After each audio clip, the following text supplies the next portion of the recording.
हम गया में हैं, हमारे साथ जो आपको फ्रेम में नजर आ रहे हैं, इनका नाम हुआ कार्तिक जी।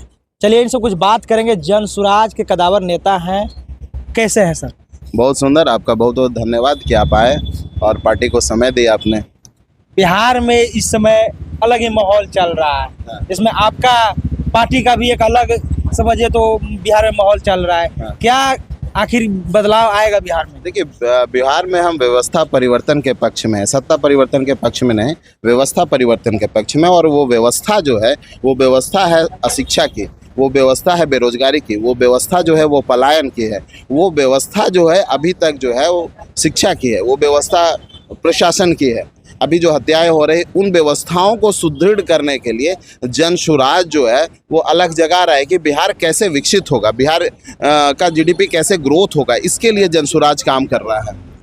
जैसे कि बिहार में देख रहे हैं तमाम होली में जितने बार सारी घटनाएं हुए, क्या लगता है इसमें? ये अभी जो सरकार है उसका फेल्योर है, ठीक है। सरकार जो है, नीतीश कुमार जैसे जैसे बूढ़े हो गए, यानी कहा जाता है कि जो फिट नहीं है तो उनका प्रशासन भी फिट नहीं है, तो उनकी विफलता ये जो अभी मर्डर का एक सीरीज चल गया, पूरे बिहार में एक सीरीज चल गया मर्डर का, ये बताता है कि अब बिहार किस ओर जा रहा है। क्या बिहार विकास की ओर जा रहा है इन समस्याओं से, या बिहार जो है वो गर्त में जा रहा है? ये जो गर्त में जाने की व्यवस्था सरकार ने बना दी है वो बिहार के भविष्य के लिए अच्छा नहीं है। आखिर जो भी आप बता रहे हैं कि बिहार गर्त में जा रहा है, इससे कब छुटकारा बिहार के लोगों को मिलेगा? 2026 में 25 में चुनाव होगा, नवंबर दिसंबर 2026 में जनसुराज की सत्ता आएगी और बिहार फिर से अपनी गौरवशाली इतिहास में वापस लौटेगा। यहाँ मॉडल स्कूल खोलेंगे, यहाँ उद्योग लगेंगे और यहाँ रोजगार की व्यवस्था होगी। जैसे गुजरात में उद्योगों का जाल बिछा है, यहाँ से पलायन बंद होगा, यहाँ से ब्रेन और ट्रेन दोनों बंद होगा और इस व्यवस्था से सुसज्जित होगा बिहार 2026 में। बात आता है पलायन को लेकर, तो ऐसे जन सुराज क्या बिहार में दे देगा जो पलायन रुक जाएगा? क्योंकि बिहार में देखा जाए तो नई इंडस्ट्रीज एरिया है ताकि उससे लोगों को रोजगार मिल सके। देखिए, एक CD रेशियो होता है, कैश डिपॉजिट रेशियो। उसमें क्या होता है कि जब हम बैंकों में पैसा जमा करते हैं तो 85% जो अमाउंट है 1 लाख जमा किए, तो वो वहाँ के राज्यों को लोन के रूप में देना पड़ता है। ये RBI का गाइडलाइन है और ये उस लोन से यहाँ के लोग रोजगार करते हैं। तो जो CD रेशियो है बिहार का वो 50% है और वही जो CD रेशियो है वो तमिलनाडु, कर्नाटक, केरल, गुजरात का है, वो 110% है। यानी पैसा हमने 100 रुपया जमा किया, हमें मिला 40 रुपया, और गुजरात ने 100 रुपया जमा किया, उसको मिला 110 रुपया, 115 रुपया। ये जो अर्थव्यवस्था है, अगर मुंबई जो है आर्थिक राजधानी है तो पैसे की वजह से हमारा पैसा गुजरात को, महाराष्ट्र को दे दीजिएगा तो हम गरीब होंगे और वो समृद्ध होंगे। तो वो जो समृद्धि हमारे यहाँ से ड्रेन हो रही है, जो अर्थ ड्रेन हो रहा है, मनी ड्रेन हो रहा है, वो उस ड्रेन को भी जन सुराज आएगी तो रोकेगी और समाप्त करेगी।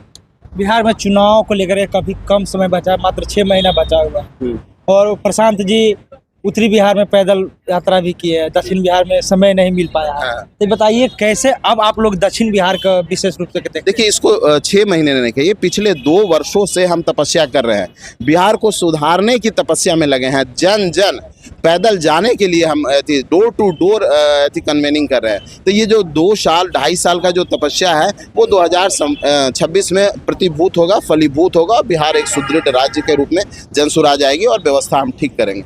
जैसे कि देखा जाए अभी हाल ही में जो विधानसभा में चल रहा है नीतीश कुमार के लेकर के, खास करके नीतीश कुमार के एक विपक्ष जो है दावा ठोक दिए हैं कि 20 साल में 60,000 हत्याएं हुए हैं। ऐसा तेजस्वी यादव आरोप लगा रहे हैं नीतीश कुमार को लेकर के। जन सुराज के नेता आप क्या सोचते हैं इस बारे में?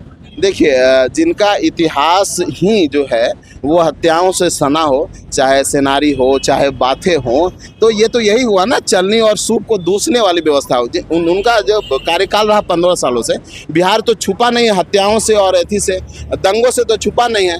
जो दंगा वाले सत्ता वाले लोग थे, जो सेनारी और बातें वाले लोग थे, वो अब दूसरे को कह रहे हैं कि ये स्थिति है। जो सीरीज बनी है, ये दोनों स्थितियाँ ठीक नहीं, बिहार के लिए दोनों परिस्थितियाँ ठीक नहीं है। वो भी ठीक नहीं थी, ये ठीक नहीं। जब तक शांति नहीं आएगा, उद्योग भी नहीं आएगा।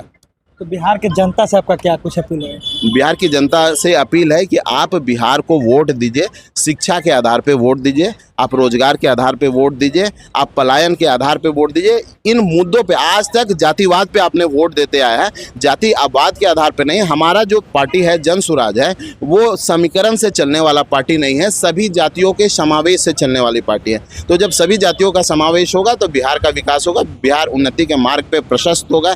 ये जन स्वराज का नारा है और जन स्वराज ये करके दिखाएगा। 2.5 सालों से जन स्वराज कठिन मेहनत कर रहा है और आगे फलीभूत होगा ये। चलिए, कीमती समय देने के लिए बहुत बहुत धन्यवाद। हमारे साथ जन स्वराज के एक बार परिचय बता दीजिएगा, आपका परिचय लेना भूल गए, क्योंकि जन स्वराज के नेता तो आप है ही, लोग हमारे दर्शकों के खास करके बता दीजिए किस पद पे आप। मेरा नाम अमित कार्तिकेय है, मैं सदर संगठन सचिव हूँ और पार्टी के लिए 24/7 उपलब्ध हूँ। चलिए, बहुत बहुत धन्यवाद। तो देख सकते हैं जो हमारे साथ कार्तिक जी थे और बाकी क्या कुछ सोचे हैं, बोले हैं विधानसभा के चुनाव को लेकर के। आप क्या कुछ सोचते हैं, क्या आपका राय है, कमेंट बॉक्स में प्रतिक्रिया जरूर दीजिएगा। मिलते हैं नेक्स्ट वीडियो में, धन्यवाद।